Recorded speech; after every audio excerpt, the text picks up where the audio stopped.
Salut à tous, c'est Kevin EVD. On se retrouve aujourd'hui donc pour une nouvelle vidéo présentation figurine. Aujourd'hui, première figurine de cette licence dans ma collection que j'ai reçue il y a très peu de temps.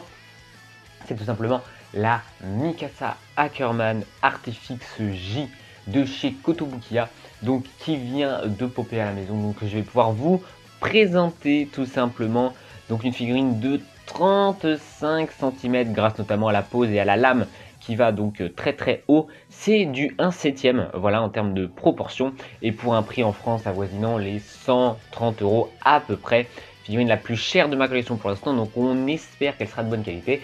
Et donc, je vous propose de voir ça tout de suite en vidéo. Pour ce qui est donc, les gars, de la figurine, donc elle est immensément grande. La voici, la voilà, tout simplement. Ça va être très compliqué de vous la montrer comme ça. Je vais peut-être enlever ça. Bon, attends, je vais juste vous la montrer. Voilà, dans un plan, en essayant que le focus se fasse correctement dessus quand même. Voilà, vous voyez ici, il y a la lame qui va jusque là, et tout en bas, il y a le socle. Donc pour vous la montrer, je vais juste enlever la lame ici, parce que sinon là en fait je vais être bloqué, je vais pas pouvoir vous la montrer correctement. Alors, donc déjà pour commencer, il faut quand même parler du montage de la figurine, parce que c'est quand même un élément important de la figurine, et si je vous en parle, c'est parce qu'elle était galère de fou à monter. Alors voici la petite lame. Bon, pas grand chose à dire dessus, hein, voilà, c'est sculpté évidemment, hein, ce n'est pas peint, donc ça c'est très bien. Il y a des petites nuances, bon vous le voyez pas, mais ici, quoique un petit peu peut-être, en bas de la lame, c'est un petit peu plus bleuté clair que gris, comme au bout de la lame, donc c'est le cas pour les deux lames. Donc voilà pour la lame, je la pose ici. Donc ouais, elle était extrêmement compliquée à monter. C'est vraiment une des figurines que j'ai le plus galéré à monter de ma vie, sincèrement, hein. Vraiment, parce qu'en fait, vous avez donc un pegs ici. Alors les pegs sont en métal, donc ça c'est un point positif, mais vous en avez au moins un là, au niveau de la botte. Et le deuxième, il vient se pexer ici, tout simplement dans l'arbre. Donc c'est deux pegs en métal, mais les trous sont tellement petits par rapport aux pegs en métal qu'il faut vraiment y aller. Et j'ai même dû agrandir le trou qui était ici parce que ça rentrait absolument pas, ça se voyait que ça rentrait pas. Donc est-ce que c'est un problème de découpe de ma figurine? Je n'en sais rien. Mais en tout cas, voilà, c'est extrêmement galère à monter et je voulais le préciser. On va continuer quand même dans les points négatifs tout de suite. Alors d'abord, je vais peut-être vous montrer quand même la figurine en détail. Alors par contre, j'arrive pas du tout à faire le focus sur le visage, c'est quand même assez terrible. Allô monsieur. Bon, on est pas mal. On est pas mal. Non. Non, on est pas mal. On n'est pas mal. Voilà, là on est mieux. Tout simplement, voici donc pour le visage de la Mikasa. Donc pour ce qui est des autres points négatifs, déjà il y a, alors c'est assez particulier, la texture de la figurine. Je trouve que c'est un plastique très léger en fait, et ça s'entend notamment au toucher. Je sais pas si vous l'entendez, ça fait un peu plastique assez de mauvaise qualité. Sincèrement, je ne sais pas si c'est le cas, je ne sais pas si toutes les figurines de maintenant haut de gamme, parce qu'à ce prix-là, on commence à rentrer dans le haut de gamme, ont ce type de plastique là, mais comparativement par exemple à la figure 0 que j'ai tournée il y a quelques jours maintenant de Goku 3, eh bien il y a quand même une sacrée différence je trouve de plastique. C'est pareil au niveau, vous voyez, au niveau des bottes par exemple, ou encore de la cape. C'est un plastique que je retrouvais notamment sur la robe de la Boa Hancock que je vous ai déjà présentée. C'est assez particulier comme sensation, donc je ne sais pas quoi en penser. En l'occurrence, au toucher, je trouve pas ça très terrible, tout simplement. Putain, les focus, il veut pas le focus aujourd'hui, hein. Il veut absolument pas, hein. Donc ça, c'est dommage, je trouve, au niveau du toucher. Maintenant, bon, on va surtout parler de l'aspect visuel de la figurine, qui là est quasiment parfait. Par contre, j'ai rien à dire. Alors, lorsqu'on prend les parties une par une, oui, parce qu'en fait, vous pouvez, vous le voyez là, moi j'ai mis la cape verte tout simplement sur la figurine, voilà. Vous pouvez l'enlever en enlevant la tête, vous pouvez enlever la cape, c'est fait exprès. Donc pour ce qui est donc de la cape verte, justement, voilà, je vais enlever les parties, ce sera plus facile, parce qu'elle est tellement grande, les gars, elle fait 35 putains de centimètres, c'est du 1/7. et bien que c'est compliqué de vous montrer les parties. Alors donc voici donc le visage qui est... Alors, déjà je trouve le visage vraiment magnifique, hein. On reconnaît évidemment parfaitement Mikasa tout simplement dessus. Un focus qui veut absolument pas, hein, encore une fois, hein. Non, il veut absolument pas. Non, rien à faire. Je vais l'éloigner peut-être un peu. Voilà, bon en l'éloignant ça passe mieux. Donc voilà, on reconnaît parfaitement Mikasa, donc on a légèrement du rose au niveau des lèvres. Alors vous ne le voyez pas parce que la colorisation est malheureusement pas terrible aujourd'hui, donc c'est assez compliqué au niveau des couleurs. Mais gros point positif, c'est regarder les détails au niveau des cheveux. C'est vraiment, je trouve, magnifique. Les cheveux sont vraiment très bien réalisés. Et donc vous avez une légère nuance, ce que vous le voit. Ah mais le problème c'est que la lumière vient de ce côté-là. C'est qu'en fait toute la partie haute est plus blanchâtre et tend vers du noir tout simplement. Et donc ça rend vraiment très bien. Et donc on voit énormément les détails des cheveux. Donc pour ça c'est vraiment cool, la tête est géniale. Pour ce qui est de la cape verte que je vous montrais, pour moi c'est l'une des choses les plus impressionnantes de la figure. Donc déjà elle est très bien faite, on a vraiment l'effet de mouvement dessus, donc c'est vraiment génialissime. Et puis en plus de ça, donc on a le logo du bataillon qui est sculpté, et regardez, il est très bien réalisé. Et en plus de ça, on a un côté avec beaucoup de nuances, hein, vous le voyez là par exemple, on a du vert clair, ici du vert foncé, du vert clair, du vert foncé, etc. Elle est très bien réalisée. C'est pour ça que je trouverais ça dommage de s'en séparer. Mais, parce que vous pouvez l'enlever, hein, comme je viens de vous montrer, vous pouvez très bien, hein, vu que regardez, vous pouvez très bien l'exposer avec la tête comme ceci. Donc c'est ce que je vais vous montrer maintenant. Voilà, vous pouvez faire ça comme ça. Et le dos, tout simplement, du petit veston est aussi travaillé et l'insigne est tout aussi magnifique que sur la cape, vous le voyez. Et donc moi c'est vrai que j'hésite parce que j'aime beaucoup comme ça aussi, où on voit vraiment ses cheveux détaillés, enfin c'est le bout de ses cheveux qu'on voit vraiment comme ceci. Alors qu'avec la cape forcément, vu qu'elle est vraiment ici, on voit très peu ses cheveux, donc je trouve ça un peu dommage. Et avec sans la cape, pour le coup ça passe aussi. Pour ce qui est du veston, les nuances sont très légères, sincèrement. Ils sont pas très visibles malheureusement.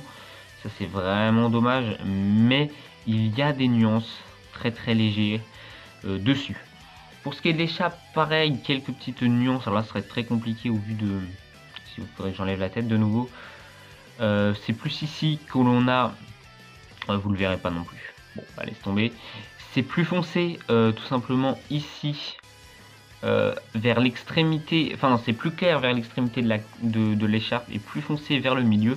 En plus le focus va absolument pas se faire, vous le voyez, les petits boutons, je vous en ai pas parlé, j'aimerais bien que le focus se fasse cette fois-ci. Voilà les petits boutons qui sont brillants, donc ça c'est vraiment stylé, et les petits insignes qui sont ici sont aussi très bien réalisés. Cette fois-ci c'est des petits stickers mais qui sont quand même sculptés, enfin je veux dire c'est le bord du sticker qui est sculpté, donc ils sont un petit peu par-dessus, un petit peu, oui voilà, ils sont en supplément collés par-dessus, mais c'est pas juste un sticker, il y a aussi le bord qui est fait autour, qui est sculpté.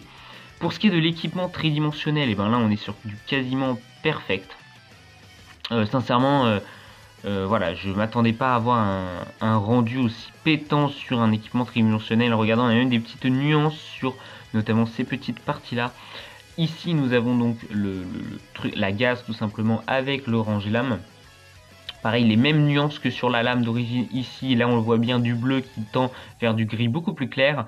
Et donc niveau de la gaze après, on a très peu de nuances sincèrement. Très peu de nuances dessus. Mais par contre niveau des détails dessus, vous le voyez, c'est magnifique. Mon seul petit regret que j'ai par rapport à ces gazes là, c'est que je trouve qu'elles ne sont pas assez brillantes. Ça ne fait pas assez métallique. Alors la gaze ici si, mais la partie du dessous, l'orange lame, voilà, peut-être pas assez métallique à mon goût. L'équipement tridimensionnel est magnifique, on a les deux rouleaux ici avec le fil qui sont dedans, qui sont très bien réalisés. Vous regardez à chaque fois, donc c'est sculpté, il n'y a rien de peint. Pareil ici avec ces petits connecteurs qui sont tout simplement magnifiquement bien réalisés, avec le fil qui me gêne évidemment, avec des petits trous à l'intérieur ici. Les fils ici, faites attention quand vous les emboîtez les fils, parce qu'ils sont en plastique dur, donc ils sont facilement cassables. Et ils sont pas faciles à rentrer dans, notamment dans ces petits trucs là. Donc l'équipement tridimensionnel est parfait, sincèrement il n'y a rien à dire. La seule chose à dire, et ça sera le dernier défaut de la figurine, c'est les défauts d'usine pour une figurine à ce prix là. Ça fait assez mal, regardez-moi notamment ici, une des branches de l'équipement tridimensionnel est tordue, elle n'est pas droite, elle est arrondie. En plus, je l'ai un petit peu amélioré avec un sèche-cheveux, mais c'est très difficile, ça reprend sa place initiale. Donc ça c'est vraiment un défaut d'usine, ça sera pas toutes les figurines. Et pareil, moi le deuxième défaut d'usine, c'est au niveau de cette boîte là. En fait j'ai ah, ça se voit même pas à la caméra. Ah non, c'est pas celle-là, c'est pour ça. C'est pas celle-là. Voilà. J'ai, vous le voyez, deux petits pets de peinture, des deux traits gris qui sont dessus. Donc ça, c'est vraiment dommage. En plus, c'est à l'avant de la figurine, vous le voyez. Donc c'est vraiment, vraiment dommage au niveau de l'endroit où ça pop. La petite jupe marron avec pas mal de nuances pour le coup, tu vois. On voit un peu plus de marron clair ici et de marron foncé sur les extrémités ici. La tenue blanche, j'en ai pas vraiment parlé.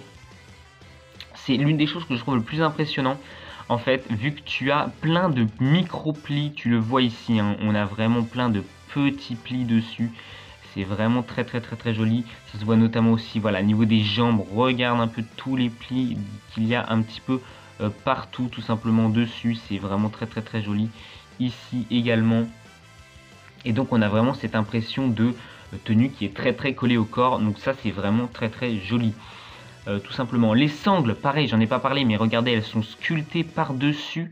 Ce n'est pas de la peinture. Et donc, en plus d'être sculptée, et donc que la peinture ne bave pas non plus sur le blanc, ça c'est vraiment, vraiment magnifique. Il n'y a rien à redire de ce côté-là. On le voit aussi de ce côté-là, tout simplement, que c'est sculpté par-dessus et que ça ne bave pas, tout simplement. Sur le blanc, il y a très très peu de nuances. Par contre, je dois l'admettre.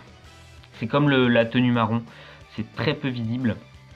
Et pour finir les bottes, beaucoup de nuances, hein, vous le voyez depuis tout à l'heure peut-être, mais beaucoup de nuances, ça se voit vraiment beaucoup avec du marron foncé, du marron clair, etc. Avec les petites évidemment sangles sur les extrémités des bottes ici qui sont attention fragiles, vous le voyez, et le dessous des bottes qui est évidemment également fait, tout simplement. On va parler maintenant de la base de la figurine qui fait un petit peu, vous le voyez, un peu plastique de mauvaise qualité. C'est ce que je vous disais quand je tapais dessus, hein. Même au visuel, regardez, ça fait un petit peu brillant. C'est un petit peu mon petit regret. Vous avez une petite lame cassée à rentrer dans le socle. Alors moi, encore une fois, ça rentre pas très bien, vous le voyez, hein, au niveau du socle. Donc encore une fois, c'est vraiment dommage. Le socle est bien réalisé, hein, sinon il y a quelques jointures. Il y en a notamment une ici, au niveau, voilà, de la base de la branche, mais elle est très très peu visible. Et il y en a même de ce côté-ci à l'intérieur de l'extrémité qui fait un peu pâté, faut dire les termes. Ça fait un petit peu pâté. En plus du côté brillant, la base, c'est une bonne idée, disons, avec les petits coups de scalpel, de lame, pardon, dedans. Et le côté un peu branche d'arbre dessus, mais ça fait un peu brillant, ça fait un peu plastique, ça fait un peu pâté pour l'extrémité. Donc au niveau de la réalisation, c'est pas parfait non plus, sincèrement. Faut le dire, hein, il faut oser le dire quand c'est le cas. Et là, j'ose dire que c'est pas non plus parfait. Pour ce qui est de la figurine, comme je dis, à part les défauts d'usine, j'ai rien à reprocher à cette figurine. Et à part justement, après, niveau de la base, où c'est vraiment assez plastique. Tout simplement. Mais c'est vrai qu'à niveau de la tenue marron, là tu vois en la posant, je vois que c'est surtout ici qu'il y a des nuances. Ah, vous le voyez. Ici c'est un petit peu plus marron foncé et ici un petit peu plus marron clair tout simplement. En dessous de l'aisselle où c'est un peu plus marron foncé tout simplement. Même si c'est pas hyper flagrant par rapport notamment aux bottes ou encore à la cape que je suis en train de remettre. Hop, de façon assez facile pour le coup, la cape. Donc voilà, moi je la préfère avec la cape, comme ça quand même ça en jette, je trouve personnellement, tout simplement. Voilà. Voilà donc pour cette figurine. Qu'est-ce que je peux vous en dire? C'est que malgré tout il reste très peu de figurines de l'attaque des titans, il faut dire les termes. Très peu de figurines de l'attaque des titans. Donc si vous êtes fan de l'attaque des titans comme moi je le suis, je vous la surconseille évidemment. à part le côté plastique du socle qui me dérange un petit peu, les défauts d'usine qui seront donc pas identiques, il ne reste qu'elle est vraiment excellente, hein, quand même, il faut dire les termes. Elle est immense, tout simplement. Et elle sera évidemment accompagnée de la RN et de la Levi que je vous présenterai dès qu'elles arriveront à la maison, tout simplement, pour faire le trio qui risque d'être vraiment génial en rendu final. Pour ce qui est des alternatives, pas grand chose à mettre sur la main, c'est vraiment ce que j'ai dit aussi, c'est que le problème c'est qu'il y a très peu de figurines de l'attaque des titans, donc de Mikasa. J'ai une chose à vous proposer, mais c'est pas du tout la même chose, c'est plus une statue qu'une figurine, hein, vu que ça coûte 660 €, c'est très cher, ça sort en décembre 2022, c'est du 1/6, donc voilà ce que ça donne. Donc c'est évidemment de la résine, c'est pour ça que je dis c'est une statue. Tout simplement, donc si c'est fabriqué par Kitsune Statue, voilà. Bon, voilà. Moi personnellement, je suis pas très fan des piliers de glace, je les trouve un peu trop gros. Mais par contre, il faut dire quand même que bon, après Mikasa est pas vraiment. Enfin, je la trouve pas très accurate par rapport au visage de Mikasa qu'on a dans le manga ou dans l'animé. Mais voilà, sachez que ça existe, les finitions vont être incroyables évidemment parce que c'est de la résine. Mais moi personnellement, déjà j'ai pas le budget pour acheter ça, et puis même si je l'avais, c'est pas là-dessus que je me pencherai personnellement. Voilà les gars, hein, je voulais quand même vous présenter ça au cas où pour les intéresser. Mais c'est tout au niveau des figurines de Mikasa. Si la vidéo vous a plu, n'hésitez pas à me le faire savoir en commentaire, en likant également la vidéo, à vous abonner. N'hésitez surtout pas les gars, on est proche des 500 abonnés. Hein. On grimpe doucement les gars, donc n'hésitez pas à vous abonner également. Et sur ce, je vous dis à très bientôt les gars. Bye!